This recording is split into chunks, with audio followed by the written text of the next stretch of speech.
हमने हार स्वीकार करी, फैसला जनता का था, पर वो नाराजगी मुझसे नहीं थी, शीला जी से नहीं थी। आतिशी जी दूध की धुली तो है नहीं, वो भी उसी गैंग का हिस्सा है। और मैं इस माइक के ऊपर दावे के साथ कहना चाहता हूँ, बीजेपी के एक नेता ने किसी ने भी शिकायत नहीं की, तो कुछ तो दाल में काला था। नमस्कार, बहुत स्वागत है आप सभी का। आप देख रहे हैं स्टेट मिरर हिंदी में, हूं आपके साथ ऋतिका सिंह। दिल्ली में विधानसभा चुनाव होने हैं, ऐसे में सभी राजनीतिक दल अपना दमखम दिखाने में जुटे हुए हैं। इस बीच हम मौजूद हैं पटपड़गंज विधानसभा क्षेत्र, जहां से मौजूदा विधायक मनीष सिसोदिया हैं, लेकिन इस बार यहां से वो ना लड़कर जंगपुरा से चुनावी मैदान में उतारे गए हैं। लेकिन यहां पर कांग्रेस और बीजेपी की तरफ से भी उम्मीदवार की घोषणा कर दी गई है। कांग्रेस की तरफ से जाने माने चेहरे जो कि प्रदेश अध्यक्ष रह चुके हैं, विधायक रह चुके हैं और बड़ी जिम्मेदारी कई पदों पर संभाल चुके हैं, अनिल कुमार जी इस वक्त हमारे साथ मौजूद है, जो कि पूरी तरीके से चुनावी कैंपेन में जुट चुके हैं। आइए सीधा इन्हीं से जान लेते हैं कि कांग्रेस की क्या कुछ तैयारियां हैं इस बार के विधानसभा चुनाव को देखते हुए और इस बार के मुकाबले को वो कैसे देख रहे हैं। सर, बहुत स्वागत है आपको स्टेट में रहे। जी नमस्कार, धन्यवाद। सबसे पहला सवाल तो यही है, क्योंकि कभी भी अब चुनाव इलेक्शंस की तारीख घोषित हो सकती है चुनाव आयोग की तरफ से, लेकिन जिस मुखर तरीके से बीजेपी और आम आदमी पार्टी को हम चुनावी मैदान में देख रहे हैं, कहीं ना कहीं कांग्रेस पार्टी का वो कैंपेन उतनी रफ्तार पकड़ता हुआ नजर नहीं आ रहा। नहीं, ऐसी बात नहीं है। देखिए, 2020 से लेकर के मैं दावे के साथ कह सकता हूं कि कांग्रेस वो पार्टी है जिसने दिल्ली के लोगों के विषय पे सबसे ज़्यादा आवाज़ उठाई, सड़क से लेके कोर्ट तक कानून की लड़ाई लड़ी। और मैं इसलिए बोल रहा हूँ क्योंकि मैं भी लगभग 3.5 साल दिल्ली कांग्रेस का अध्यक्ष रहा और उस समय रहा जब कोरोना काल पूरे विश्व के अंदर था और दिल्ली भी कोरोना से पूरी तरह से प्रभावित थी। तब से मैं लगातार देखता आया हूँ, चाहे पोल खोल यात्रा हो, राहुल जी की भारत जोड़ो यात्रा हो, या अभी देवेंद्र यादव जी ने जो न्याय यात्रा निकाली, तो ये कहना कि कांग्रेस की तैयारी, मैं इससे सहमत नहीं हूँ। ये तमाम जो पास में 5 साल में जो आंदोलन रहे, स्वाभाविक सी बात है, ये जनता से जुड़े हुए मुद्दे थे। चाहे वो शराब जो घोटाला था उसको उजागर करने का यदि मैं बात कहूँ तो कांग्रेस के कार्यकर्ता, और सौभाग्य से वो मैं व्यक्ति हूँ जब उस समय कांग्रेस का मैं अध्यक्ष था, जिसकी हमने पोल खोली और जिसकी वजह से ये जो भ्रष्ट लोग जिन्होंने इस दिल्ली को पहचान दी नशे की राजधानी, वो भ्रष्ट लोग जेल के अंदर गए। आज वो मैदान छोड़ के भाग जाते हैं और बहाना दिया जाता है कि भाई किसी व्यक्ति को लेके आया हूँ, वो कॉन्स्टिट्यूंसी यही मांग रहे थे, मैंने शिफ्ट कर लिया ना। सच्चाई यही है, वो ठेकेदार जो है जनता के सवालों से भाग रहे थे। सवाल थे महिलाओं के राशन कार्ड का हक, दिल्ली में लगभग 12 लाख परिवार, और यदि मैं इंडिविजुअल बात करूँ तो लगभग 48 से 52 लाख लोगों के राशन कार्ड पेंडिंग है, या तो नए बनेंगे या राशन कार्ड में नाम दर्ज होंगे। उनका जवाब नहीं है। जहाँ झुकी वहीं मकान का नारा देने वाला व्यक्ति 10 साल बाद उस पर जवाब नहीं कि क्या हुआ। आज वृद्धावस्था पेंशन का कोई अता पता नहीं है। हाँ, एक पेंशन दी जाती है, विधवा पेंशन, तो लोग के बीच में मैं जा रहा हूँ, उनका कहना जी पहले दारू पिलाई, लोग मरवा दिए, उसके बाद पेंशन बंधवाएं, ऐसी पेंशन हमें नहीं चाहिए। लेकिन चुनाव जब 2013 में उनकी सरकार बनी तो आप ही के खिलाफ चुनाव लड़कर ही तो वो जीत कर आए थे। उन्होंने कसम भी खाई थी कि देखिए ना तो बीजेपी के साथ गठबंधन करेंगे ना तो कांग्रेस में, लेकिन आप ही के साथ मिलकर सरकार बनाई। और एक सवाल ये भी, क्योंकि आपने शराब घोटाले का जिक्र किया कि हम ही लोगों की तरफ से उजागर किया गया था, लेकिन जब वो जेल से बाहर आए तो सुनीता केजरीवाल को भी देखा गया था सोनिया गांधी के साथ मंच पर। लोकसभा चुनाव से पहले लोकसभा चुनाव आपने एक साथ लड़ा। देखिए, 2013 में मैं आपको कहना चाहता हूँ, ना तो शीला दीक्षित की सरकार हारी थी, ना अनिल चौधरी हारा था। वो लोग जीते थे जिन्होंने इस दिल्ली को विश्व का सबसे सुंदर शहर लंदन पेरिस बनाने का सपना दिखाया था। हमने हार स्वीकार करी, फैसला जनता का था, पर वो नाराजगी मुझसे नहीं थी, शीला जी से नहीं थी।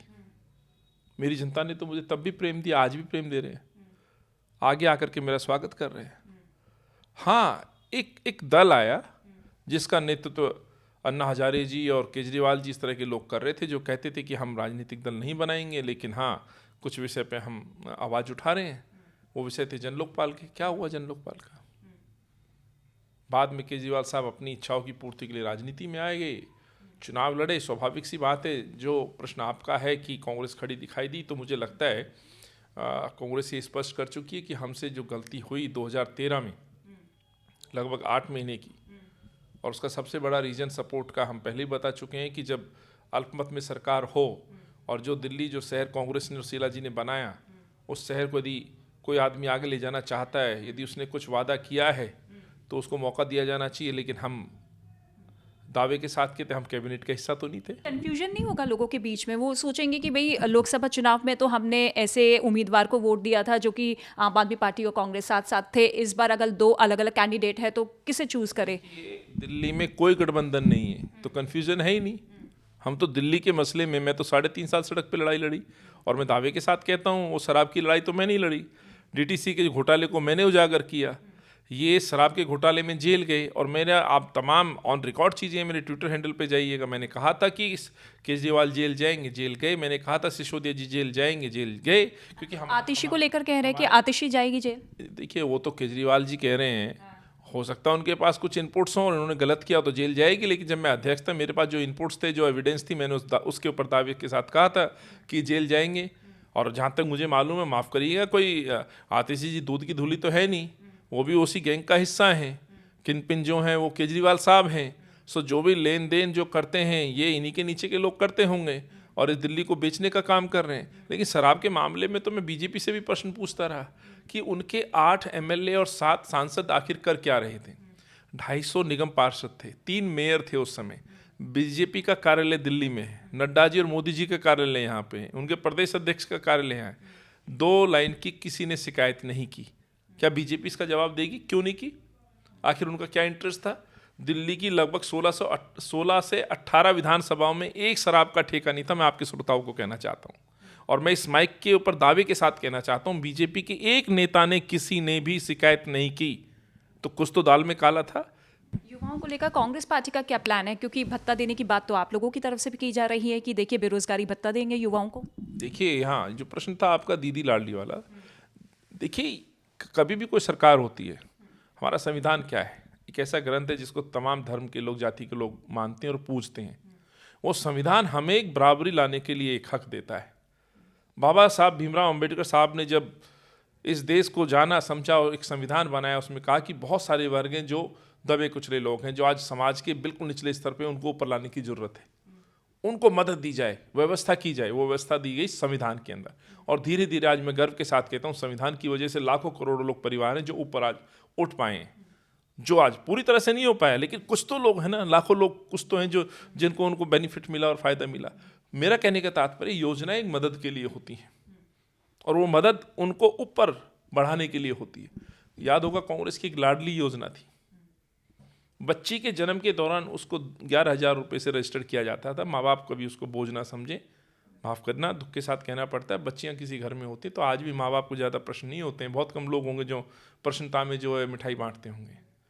लेकिन बच्चियों के जन्म से ही ये सरकार, शीला जी की कांग्रेस सरकार, ये दावा करती थी, आप मत घबराइए, हम आपके साथ खड़े हैं, हम मदद करेंगे, बच्चियों को आप घर मत रोकिए, पढ़ने के लिए भेजिए।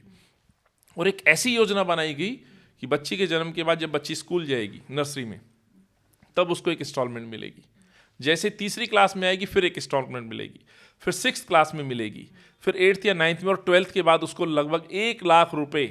जैसी बच्ची कॉलेज जाने के लिए तैयार होगी, उसके अकाउंट में 1 लाख रुपए होगा, अपनी फीस जमा करेगी, अपने वो कपड़े खरीदेगी, बुक्स खरीदेगी, अपना पास बनवाएगी और कॉलेज जाएगी। ये सोच थी कांग्रेस की, और इसके पीछे मकसद था कि बच्चों के साथ अत्याचार ना हो, बच्चियों को घर पे ना रोका जाए, पढ़ाई से वंचित ना किया जाए। ये कांग्रेस की सोच थी।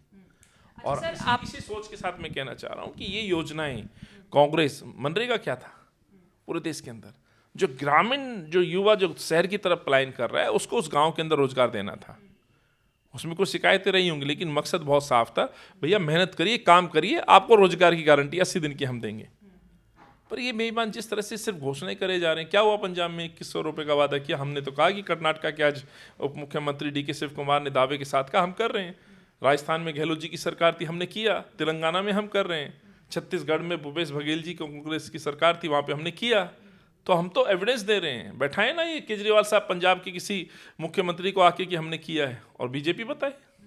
अच्छा सर, क्योंकि आपको ऐसी हाई प्रोफाइल सीट से उतारा गया है जहां से मनीष सिसोदिया 3 बार से विधायक रहे हैं, हालांकि इस बार सीट बदल दी, अंदर खाने क्या कुछ खबरें चल रही हो तो पार्टी ही जानती है, लेकिन फिलहाल अवध ओझा को चुनावी मैदान में उतारा है, तो आपको लगता है कि उनकी जो अवध अंदाजी है वो भारी पड़ेगी इस बार? देखिए, आपने कहा उनकी पार्टी को पता होगा क्यों बदली। आप भी एक अच्छे जर्नलिस्ट हैं, आपके पास कोई बात छुपी नहीं है। वो बदली नहीं गई, वो छोड़ के भागे। जैसे सिसोदिया जी जेल से बाहर आए, उन्होंने कई सर्वे कराए, बहुत कोशिश की, उनको किसी ने हाथों हाथ नहीं लिया। उन्होंने कहा कि भाई आप जाइए, बहुत हुआ, 10 साल आपको खूब समय दिया, आपने दिल्ली के साथ इस शहर को बर्बाद तबाह कर दिया। आपको जान के हैरानगी होगी, सिसोदिया जी का जो कार्यालय है सरकारी, उसके सामने ठीक जब आचार संहिता लगती है तो प्राइवेट जगह पे कार्यालय खोलते हैं। कार्यालय खोला, चुनाव जीते 2020 में। जब ये पॉलिसी आई, सबसे पहला ठेका उन्होंने उसी जगह पर खोला जहाँ पे उनका चुनावी कार्यालय था। तो इससे बड़ी एविडेंस मैं क्या दूंगा आपको। उन्होंने इस पटपड़गंज के अंदर लगभग 40 से ज़्यादा ठेके खोल दिए, और मैं ठेके बंद कराता था। मानव नगर का ठेका मैंने बंद कराया इस पॉलिसी से पहले, और उस ठेके को भी मैंने बंद कराया जो इनके चुनाव का इनका जो कार्यालय है, इनका कैंप कार्यालय, उसके सामने जब इन्होंने ठेका खोला, उस ठेके को मैंने बंद कराया। एक अभी भी कोर्ट में केस है, उसको भी मैं लड़ रहा हूँ। तो आपने इस पूरे पटपड़गंज को बर्बाद तबाह कर दिया। जैसे मैंने कहा, राशन कार्ड पे जवाब नहीं है, सुनवाई के लिए सिसोदिया जी कभी क्षेत्र में नहीं थे, गंदा पानी यहाँ सप्लाई हो रहा है, गंगा जल का अधिकार हमारा कट गया, किसी मोहल्ले में 1% काम नहीं हुआ। तो ये जो प्रश्न थे, इन प्रश्नों से ये ठेकेदार साहब भाग गए, और अब सुना है उनकी कोई परछाई आई है, वो भी परछाई इनका ठेका लेके आई कि मैं जीतूंगा। पर मैं आपके माध्यम से पूछना चाहता हूँ, क्या कोई आदमी आज तक राजनीति में, तो माफ़ करना, कोई इतना महान नेता मैंने नहीं देखा, कोई सेफेस्ट सबसे मजबूत सीट छोड़ के किसी के लिए त्याग करके चला जाए। हमने तो झगड़ते हुए देखा पिछले पार्लियामेंट चुनाव में। मैं एक छोटा सा उदाहरण दे देता हूँ बिहार का। चिराग पासवान जी अपने चाचा से लड़ते रहे, और देश के प्रधानमंत्री जी, बीजेपी के प्रधानमंत्री जी ने आकर इंटरवेन किया, तब जाकर के भतीजे को टिकट मिली। उनका ये कहना है कि देखिए, उनकी शर्त थी अवध ओझा जी की कि अगर मुझे इसी सीट से चुनाव लड़वाएंगे तो मैं लड़ लूंगा, क्योंकि शिक्षा की क्रांति यहीं से हुई है, तो वो उसी फील्ड से आते हैं, तो कनेक्शन कुछ बेहतर होगा। कहाँ से हुई शिक्षा की क्रांति? शिक्षक रहे हैं ना वो? नहीं, शिक्षा की क्रांति कहाँ से? यहीं से पटपड़गंज से मनोज सिसोदिया। सिसोदिया शिक्षक रहे हैं? अरे जहाँ वो शिक्षा की क्रांति, यदि ये अपने आप को कहते हैं, जो उनके ठेकेदार परछाई बन के आए हैं, जिस शहर में तो शिक्षा की क्रांति चल रही है वहाँ पे बताएं। और आप कह रहे हैं सिसोदिया जी ने शिक्षा की क्रांति। आप जहाँ ये मेरे कार्यालय में आप ये इंटरव्यू ले रहे हैं, आप चंद कदमों की दूरी पर जाइए, सेंट्रल स्कूल तो लाने वाला अनिल चौधरी है। यूपी की सरकार में मैंने एकमात्र पटपड़गंज में सेंट्रल स्कूल है, पूछे किस कौन लेके आया, वहाँ बोर्ड लगा हुआ है। कांग्रेस की सरकार थी सेंटर में, मैं यहाँ एमएलए था, मैं लेके आया। 5 नए स्कूल मैं आपके चैनल के माध्यम से दावे के साथ कहता हूँ, आप चलिए आईडी लेके, मैं आपको वहाँ पे जो सिलापट है उस पर दिख जाएगा। नया स्कूल, बिल्डिंग बनाने की बात नहीं कर रहा हूँ मैं, ठेके की बात नहीं कर रहा हूँ कि स्कूल का ठेका ठेकेदार ने दे दिया। 25% बजट आपने जब शिक्षा में रखा है, तो बिल्डिंगें तो बनाओगे ना आप, कमीशन खोरी तो करोगे ना आप, कमीशन करोगे। जैसे शराब में कमीशन किया, वैसे आपने क्लासरूम में घोटाला। पर पटपड़गंज में नए स्कूल का यदि वो दावा करते हैं तो आप बुलाइए चैनल में, मैं चैलेंज कर रहा हूँ, डिबेट में बैठे, मैं एविडेंस लेके बैठूंगा। कितने साइंस साइड मैंने स्कूल में साइंस शुरू कराई, 10th को कितना मैंने 12th में कन्वर्ट कराया, ये मेरे काम है। मैं बता सकता हूँ कि मंडावली एक स्कूल के अंदर जो आज स्कूल चल रहे हो किसकी वजह से चल रहे हैं, पूछिएगा वहाँ। आप जाके आईडी ले जाइए अपनी और दिखाइए जनता को कि अनिल चौधरी ने जो बोला था हम सच दिखाने लाए हैं। और आप सिसोदिया के पास आईडी लगाइएगा, पूछिएगा जी मुझे नए स्कूल का बताइए आप। नए स्कूल का मतलब बिल्डिंग का नहीं, एक 0 से शुरू किया गया स्कूल कौन सा है, मैं जाके देखना चाहता हूँ या चाहती हूँ। मेरा चैलेंज है, और मैं आपको नाम दे रहा हूँ, आप जाके देखिएगा, वहाँ आपको सलापट नजर आएंगे। वहाँ पे लिखा होगा कि इनका उद्घाटन तत्कालीन शिक्षा मंत्री किरण वालिया जी के हाथों कराया था, शीला जी के हाथों कराया था, और कराने वाला मैं था उस समय मेले। तो ये पटपड़गंज आप जो कह रहे हैं शिक्षा क्रांति, माफ़ करना, शिक्षा की क्रांति सही मायने में जो आई 98 के बाद, वो कांग्रेस के समय और शीला दीक्षित के समय में आई। उस समय के जो सरकारी स्कूलों के परिणाम होते थे, यदि कोई बच्चा पासिंग मार्क्स भी ले आए ना, तो घर में मिठाई बंटती थी, और 60% फर्स्ट डिवीजन से कोई पास हो गया तो मोहल्ले में मिठाइयाँ बंट जाती थी। और यदि सरकारी स्कूल का रिजल्ट 40% से ऊपर आ गया तो स्कूल के टीचर सेलिब्रेट करते थे। लेकिन 98 से 13 आते आते, मैं गर्व के साथ कहता हूँ, सरकारी स्कूलों के परिणाम 100% आने लगे। बच्चों के जो मार्क्स हैं 99, 98, 90 अब मार्क्स आने लगे। ये जो ग्राफ है ना, ये थी शिक्षा क्रांति। ये दर्शाता बताता है कि कांग्रेस ने, शीला जी ने हर क्षेत्र में काम किया, पर्यावरण पे काम किया, इंफ्रा पे काम किया, एजुकेशन पे काम किया। ये थे असली काम, ना कि इमारतों को बना के सजा धजा के खड़ा कर देने से, कमीशन खोरी करने से, कमीशन लेने से वो कोई शिक्षा क्रांति नहीं आई। सो जो व्यक्ति यहाँ से भाग चुका है, जिसके हर सर्वे में हार है, देखिए ना सिसोदिया चुनाव जीत रहे हैं, ना आम आदमी पार्टी चुनाव जीत रही है यहाँ से, और ना अरविंद केजरीवाल चुनाव जीत रहे हैं। जब ये तीनों ही नहीं जीत रहे हैं तो जिनको भेजा गया है वो कहाँ से चुनाव जीत जाएंगे? जब सिसोदिया ये चैलेंज कर रहे हैं आप? इनमें से कोई नहीं जीत रहा। मैं अभी पेन लाइए, मैं लिख के आपके चैनल पे आपकी जो आईडी है स्टेट मिरर को मैं लिख के देता हूँ। सिसोदिया चुनाव नहीं जीत रहे यहाँ से, नहीं तो आए लड़ ले। यहाँ पर अरविंद केजरीवाल खुद चुनाव लड़ ले, वो नहीं जीत रहे। यहाँ आम आदमी पार्टी चुनाव नहीं जीत रही। मैं दावे के साथ कहता हूँ यहाँ काम जीतेगा, यहाँ कांग्रेस पार्टी जीतेगी। मैं लिख के आपको दे रहा हूँ। चलिए ठीक है, ठीक है, ये तो आपका रिकॉर्ड हो चुका है स्टेटमेंट। लेकिन सर, क्योंकि सवाल ये भी उठ रहा है कि दिल्ली में कांग्रेस के इलेक्शन को लीड कौन कर रहा है? मतलब सीएम फेस नहीं है, हालांकि बड़े बड़े चेहरों को उतार दिया गया है, चाहे वो संदीप दीक्षित जी की बात हो, आपकी बात हो, अलका लांबा की बात हो, लेकिन क्या शीर्ष नेतृत्व भी एक्टिव है? क्या नजर तो आ नहीं रहा है ग्राउंड पे?